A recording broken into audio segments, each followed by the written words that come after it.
I think Glastonbury's going to put the whole South Asian music scene on the map. It feels like we're making history. It really does.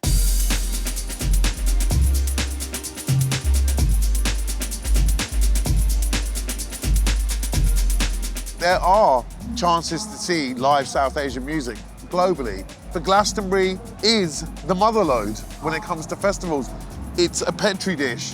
Everything that happens here then infects the rest of the industry. So it's, I think, a very important and seminal moment, not just for Asian music and South Asian beats, but for Glastonbury themselves. The South Asian underground has always been part of the musical fabric when we're thinking about British music. And it's great that we've got a physical space here, and that, to me, feels all the more richer and layered because South Asian music has been part of British music for decades.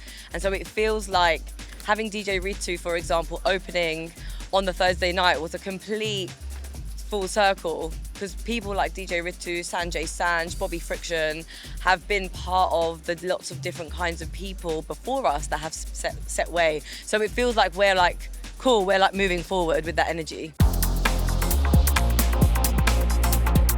Last year, we did 2 Going South takeovers, and essentially, you turn up with your DJs, you play, everyone loves it, you hug each other, you go thanks a lot, and you leave. To then be asked to come back and then now have a physical, permanent space within Shangri-La is incredible. I think it's reflective of what the scene is actually like on the ground. And this is one of the reasons why Leela, Going South, Dialed In, the Daytimers all work together.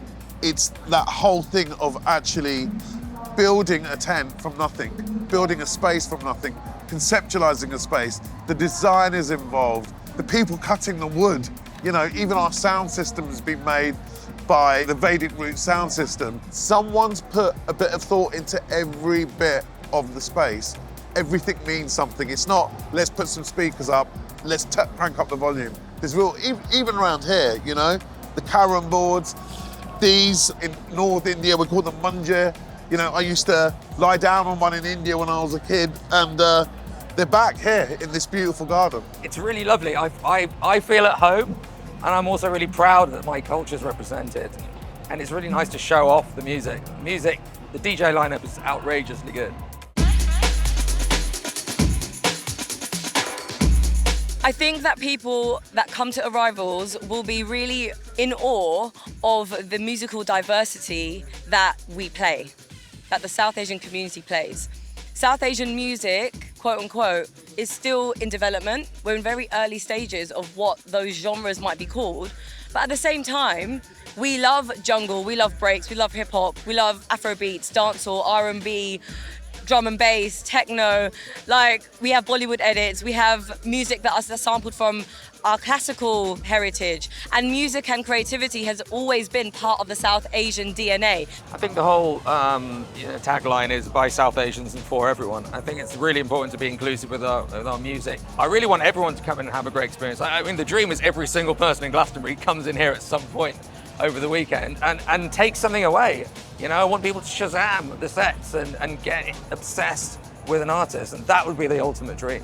When I look out and I see like the queues just going like down the shop fronts, and it's been like that all night, and to see such a diverse community, loads of people, whether they're different ages, different races, loads of different kinds of people are queuing up, and it feels like people actually rate what we do and really are curious and want to be involved. It's beautiful because the South Asian community know that that space is for us. So come in, and you want to sit down, you want to have a chat, you want to connect to yourself, you can do that in that space. And then anyone else that's not South Asian is there and welcome to come in and celebrate our culture and our expression with us.